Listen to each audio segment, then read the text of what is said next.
The law of God that Paul is approaching people with is because they don't receive the gospel, so he's approaching them with the law so that they would see their need for a savior.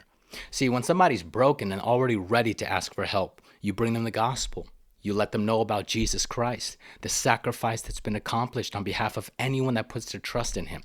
But if someone ridicules the gospel or says, I don't need that, I'm righteous, God's not going to look at me and this and that and say that stuff about me, you bring the law and say, this is the standard God is going to judge you by. Here's the 10 Commandments. If you don't have a perfect record, then you will go to hell, because God will say you are not qualified for heaven. You do not have the perfect standard lived out in your life in all its glory. You do not look like, smell like, taste like, or act like heaven. You are not welcome here. You won't enter at any moment. In fact, you will go to a place completely opposite of heaven, a place of wrath and judgment forever for your willful neglect toward the gospel and the God of the word.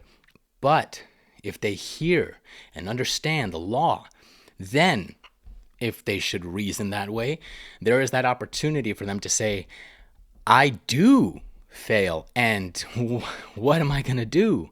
And that's when we're able to tell them, this is what God has done. He has sent his son to pay the penalty that you deserve and lived a perfect life that you failed to live.